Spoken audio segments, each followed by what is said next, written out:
mahasiswa itu suka menggantungkan dirinya dengan orang lain. Pengennya kita kan rasanya tuh seneng kalau melihat mahasiswa itu haus akan ilmu. Kalau ada ujian juga jadi yakin dengan jawaban yang dia. Hal itulah yang membentuk kita untuk bisa melatih kemandirian. Bismillahirrahmanirrahim. Assalamualaikum warahmatullahi wabarakatuh. Terima kasih sudah mampir ke channel saya, Denny Andriana. Video ini kelanjutan bincang-bincang menarik dengan Teh Citra Anggita, dosen di Universitas Mula Warman, Kalimantan Timur, yang saat ini sedang menempuh pendidikan S3 di Jepang. Nah, di video sebelumnya itu ada dua kesalahan dasar yang paling sering dilakukan oleh mahasiswa. Nah, kemarin Teh Citra itu memberitahu bahwa selain dua itu ada lagi yang lainnya. Nah, kita tanya langsung aja ya ke Teh Citra ya. Teh, jadi apa sih Teh kesalahan berikutnya yang sering dialami oleh mahasiswa ini Teh? Waalaikumsalam Kang Denny dan teman-teman. Saat ini saya berada di Matsuyama Castle yang berada di kota Matsuyama, tempat saya melanjutkan studi di Jepang. Ya, kita lanjutkan pembahasan yang sebelumnya ya. Jadi kan saya sebelumnya juga saya berbagi ini berdasarkan pengalaman yang pernah saya alami dan pengalaman di mana saya pernah mendampingi mahasiswa sejak awal kuliah hingga berada di gerbang wisuda. Jadi mudahan pengalaman ini bisa bermanfaat bagi teman-teman semua yang menonton, mahasiswa, calon mahasiswa dan yang mau lulus. Ya, jadi poin sebelumnya kan ada beberapa masalah yang sering dialami mahasiswa. Yang sebelumnya itu adalah kebanyakan mahasiswa itu tidak tahu mau ngapain, kemudian sehingga jadi berkaitan dengan tidak bisa mengatur waktu dengan baik. Nah, kali ini lanjutannya adalah yang poin ketiga. Jadi poin ketiga itu seringkali mahasiswa itu suka menggantungkan dirinya dengan orang lain. Oh ya, mereka tidak bisa mandiri ya, menggantungkan diri terhadap orang lain. Maksudnya gimana Teh? Dalam hal ngerjain tugas kuliah atau jangan-jangan lagi pada saat ujian nih dia tidak mandiri? Nah, ini maksudnya ini kedua-duanya masuk Kang, baik mengerjakan tugas atau saat ujian. Jadi menggantungkan diri kepada orang lain itu maksudnya luas sebenarnya. Jadi kalau terkait belajar di kelas, di ruang kuliah, biasanya itu mahasiswa tuh cuman nungguin materi yang dikasih sama dosen.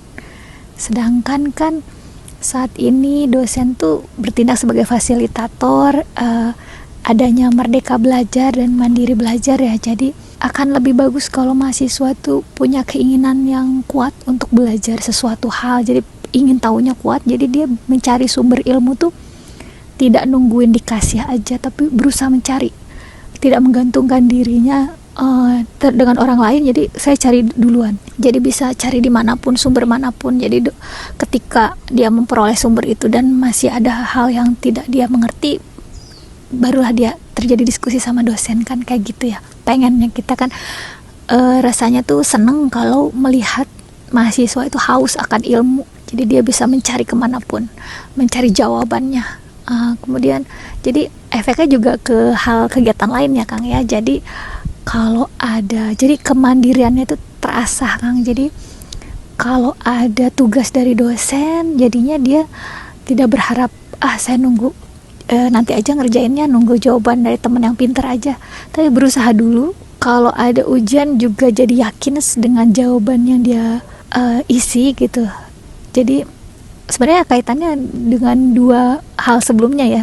Jadi kalau dia bisa mengatur dengan waktu dengan baik, tentunya kemandirian pun akan sedikit demi sedikit akan terasa juga gitu. Jadi nggak menggantungkan diri sama orang lain. Menggantungkan diri dengan orang lain juga terkait dengan hal di luar kampus ya Kang, di luar kelas ya Kang, di ruang kelas itu kemandirian, bagaimana dia mengasah keterampilan untuk bertahan hidup, gimana dia saya ingin mandiri secara finansial, misalnya apakah berusaha mencari beasiswa untuk meringankan orang tua, kemudian berusaha untuk saya mau belajar mandiri untuk memperoleh uang sendiri, misalnya buka les privat buat anak-anak sekolah, atau bekerja paruh waktu, atau malah bikin usaha sendiri yang kecil-kecilan. Jadi merintis hal-hal seperti itu. Jadi hal itulah yang membentuk kita untuk bisa melatih kemandirian. Jadi tidak bergantung pada orang lain, baik di dalam kelas maupun di luar kelas. Jadi intinya tuh belajar hidup mandiri, belajar bertahan hidup, ya Kang. Terus gimana Teh biar mereka bisa mandiri nih? Karena ini kan apalagi nanti kalau misalnya mereka rencana studi lanjut ke luar negeri misalnya, mandiri ini penting kan ya Teh?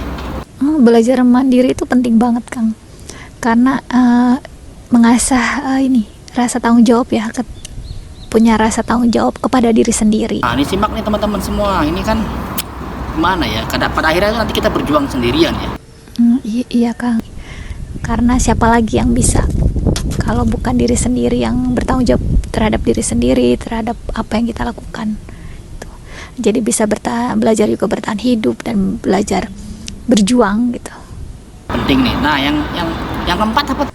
Poin yang berikutnya ini masih berkaitan dengan poin-poin sebelumnya. Jadi yaitu yang keempat ini adalah tidak melakukan pengembangan diri di luar waktu kuliah. Nah ini nih, ini juga penting nih. Mereka menghabiskan waktu untuk hal-hal yang tidak bermanfaat gitu ya. Iya betul Kang. Jadi menghabiskan waktu untuk hal-hal yang kurang bermanfaat ini masih terkait dengan bagaimana mengatur waktu dan punya tujuan hidup yang jelas ya. Ketika seorang mahasiswa tidak tahu mau ngapain, sehingga tidak punya tujuan yang jelas, tidak mengatur waktu dengan baik, jadi akibatnya selalu menggantungkan diri kepada orang lain dan juga tidak berusaha melakukan pengembangan diri di luar jam kuliah. Atau dengan kata lain, mereka malah fokus di akademis tapi melupakan hal-hal lain yang sifatnya non akademis gitu ya. Nah ini nih berarti kan balik lagi ke video saya yang lainnya ya, bahwa IPK itu kan nggak cukup ya Teh ya. IPK itu nggak cukup menjamin seorang mahasiswa itu bisa beradaptasi dengan lingkungannya ya Teh. Iya betul Kang. Jadi IPK itu bukan satu-satunya gitu. Jadi selain IPK tuh kita selain hard skill gitu kan, kita juga butuh mengasah soft skill. Ya soft skillnya tadi seringkali kita dapatkan tuh di luar ruang kuliah ya. Jadi termasuk yang tadi belajar mengatur waktu, belajar melakukan pengembangan diri, dan belajar untuk tidak bergantung pada orang lain. Itu merupakan soft skill. Wah ini teman-teman semua harus tahu ya, terutama mahasiswa baik tingkat 1, 2, 3, 4, bahwa ini 4 kesalahan dasar ya. 2 di video sebelumnya ini menunjukkan bahwa ini PR besar bagi mahasiswa. Nah teman-teman semua biar tidak kaku, biar tidak melakukan kesalahan seperti ini, mohon kiranya agar memperhatikan apa yang disampaikan oleh Teh Citra. Ada lagi Teh?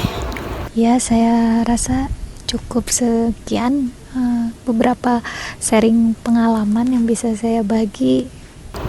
Oh iya cukup dulu. Oh iya.